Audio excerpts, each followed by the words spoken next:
बिस्मिल्लाहिर्रहमानिर्रहीम। अस्सलाम वालेकुम डियर स्टूडेंट्स, उम्मीद है बेटे आप सब खैरियत से होंगे और ऑनलाइन लेक्चर्स के ज़रिए अपनी जो एजुकेशन है डेली बेसिस पर उसको इम्प्रूव कर रहे होंगे।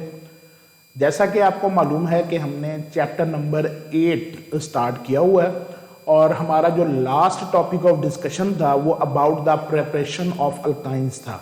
हमने उसमें डिफरेंट मेथड जो है वो डिस्कस किए जिसकी बुनियाद पर हम अल्काइंस को प्रिपेयर कर सकते हैं। आज हमारा नेक्स्ट टॉपिक ऑफ डिस्कशन जो है वो रिएक्शंस ऑफ अल्काइंस है। आज हम इसमें कुछ इंपॉर्टेंट रिएक्शंस जो है वो अल्काइंस के डिस्कस करेंगे और उसके बाद इस लेक्चर को आगे बढ़ाएंगे। तो सबसे पहले फिजिकल करैक्टरिस्टिक्स हैं अल्काइंस की। तो आप ये देखेंगे बाकी हाइड्रोकार्बन्स की तरह इसकी भी मिलती जुलती ही फिजिकल करैक्टरिस्टिक्स हैं। मसलन ये कलरलेस ऑर्डरलेस है सवाए एसिटाइडीन के जिसकी गार्लिक लाइक ऑर्डर होता है, लहसुन की तरह उसकी स्मेल होती है। फिर फर्स्ट 3 मेंबर्स जो हैं वो गैसेस हैं, फिर नेक्स्ट 8 मेंबर्स लिक्विड हैं और जो इसके हायर मेंबर्स हैं उसके बाद वो सॉलिड्स हैं। तो जैसे जैसे नंबर ऑफ कार्बन एटम बढ़ रहे हैं वैसे वैसे इनमें अट्रैक्टिव फोर्सेस बढ़ते चली जाती हैं और इस तरह से इनके फिर फिजिकल स्टेट भी गैस, लिक्विड और फिर सॉलिड में कन्वर्ट हो जाती है। उसके बाद the melting and boiling points and the densities increase gradually with the increase in the molecular mass. तो जैसे जैसे आप कह सकते हैं कि नंबर ऑफ कार्बन एटम बढ़ते हैं, मॉलिक्यूलर मास बढ़ने का मतलब कार्बन ऑफ एटम्स में इजाफा है, तो इनका मेल्टिंग और बॉइलिंग पॉइंट बढ़ता चला जाता है। और ये भी नॉन पोलर हैं और ये non polar solvents like ether, benzene और कार्बन टेट्राक्लोराइड में ही डिसॉल्व होते हैं। पोलर सॉल्वेंट लाइक वाटर में ये डिसॉल्व नहीं होते। अब एक थोड़ा सा हवाला उसने यहाँ पर एक शॉर्ट क्वेश्चन के तौर पर आप कह सकते हैं कि रिएक्टिविटी ऑफ अल्काइंस कैसे होती है। तो रिएक्टिविटी के हिसाब से बेटे आप ये ध्यान में रखें कि ये इसमें 2 पाई बॉन्ड है, तो हम ये एक्सपेक्ट कर रहे होते हैं कि शायद ये अल्कीन्स से ज्यादा रिएक्टिव होंगे, लेकिन ऐसा नहीं है। अल्कीन्स के मुकाबले में लेस रिएक्टिव है। उसकी रीजन ये है कि जब 3 बॉन्ड बनते हैं 2 एटम्स के दरमियान, पर्टिकुलरली कार्बन के दरमियान, जब 2 की बजाय अब 3 कोवलेंट बॉन्ड बनेंगे तो वो एटम्स एक दूसरे के क्लोज आ जाते हैं। तो जब वो क्लोज आ जाते हैं तो फिर उसमें इलेक्ट्रॉन डेंसिटी जो है वो थोड़ी सी आप ये कह सकते हैं कि छुप जाती है और उस पर आसानी से इलेक्ट्रोफाइल अटैक नहीं कर सकता।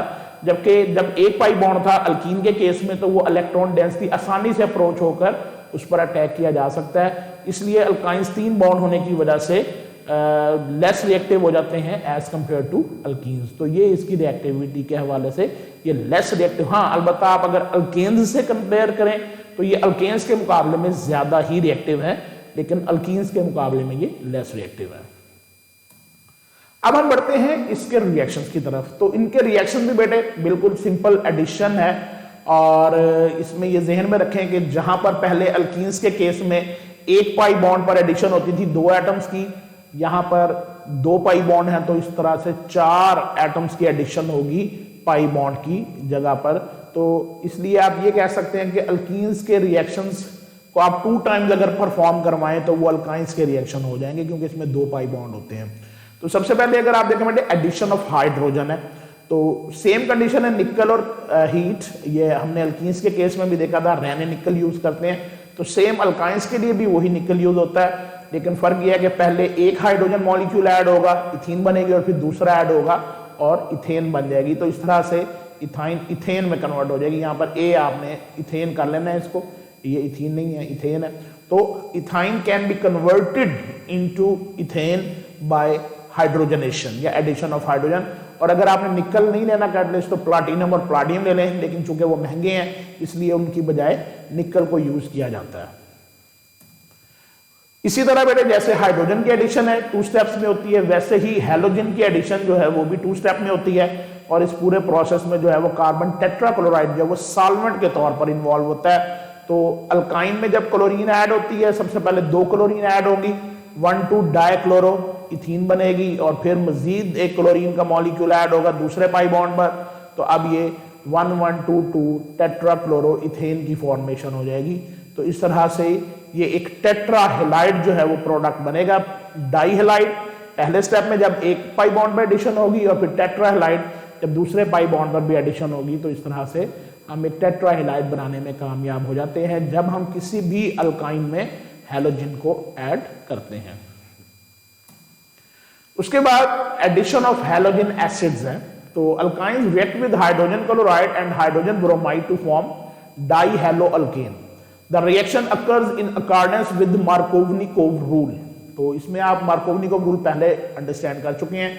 पहले जब HBr की एडिशन होगी, दोनों तरफ सेम कार्बन और हाइड्रोजन है, इसलिए जिस तरह से मर्जी आप एक कार्बन पर हाइड्रोजन ऐड कर दें और दूसरे पर ब्रोमीन ऐड कर दें तो विनाइल ब्रोमाइड जो है वो प्रोडक्ट बनेगा। लेकिन अब जब आपने सेकेंड मॉलिक्यूल HBr का ऐड करना है तो उसमें मार्कोवनिकोव रूल फॉलो होगा। ये रूल क्या था, दोहरा लेते हैं।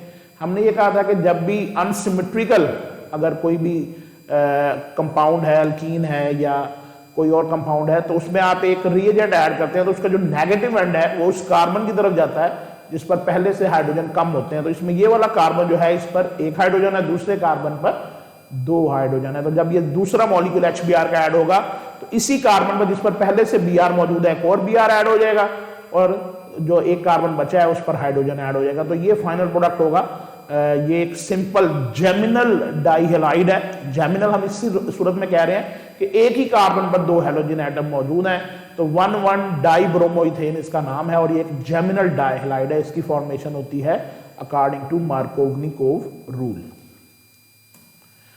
उसके बाद बेटे ये बड़ा इंपॉर्टेंट रिएक्शन है एडिशन ऑफ वाटर। तो इसको मतलब आप इंपॉर्टेंट शार्ट क्वेश्चन कंसीडर करेंगे। तो इसमें ये होता है कि अल्काइंस को हम वाटर के साथ रिएक्ट करवाते हैं in the presence of mercuric sulphate and H2SO4 as catalyst.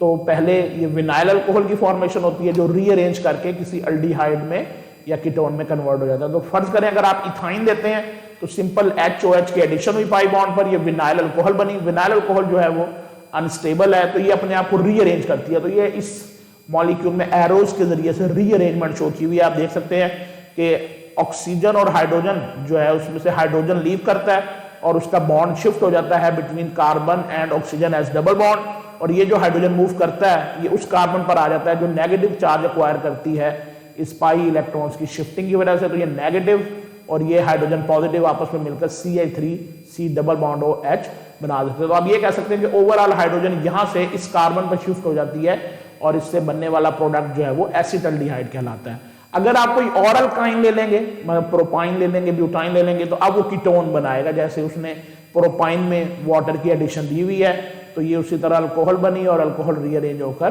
Ketone यानी एसीटोन में कन्वर्ट हो गई।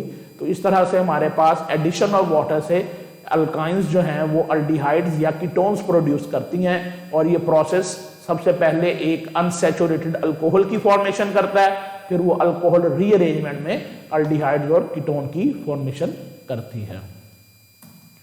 उसके बाद बेटे ये दो रिएक्शन ये भी शॉर्ट में पूछे जा सकते हैं कि addition of ammonia and hydrogen cyanide.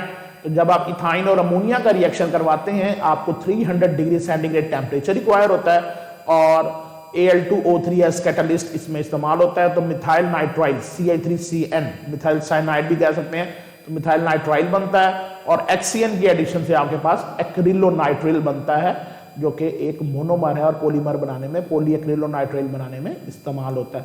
तो इस तरह से हमारे पास जो है ये एडिशन जो है वो अमोनिया की मिथाइल नाइट्राइल और HCN की एक्रिलोनाइट्राइल जो है वो प्रोड्यूस कर सकती है। तो ये बेटे आज के हमारे रिएक्शंस ऑफ डिस्कशन थे। हाफ इसको दो हिस्सों में कर लिया है। अगला जो हमारा लेक्चर होगा इंशाल्लाह उसमें हम अल्काइंस के रिमेनिंग जो रिएक्शंस हैं उसको कंप्लीट करते हुए इंशाल्लाह इस चैप्टर को कंप्लीट कर लेंगे।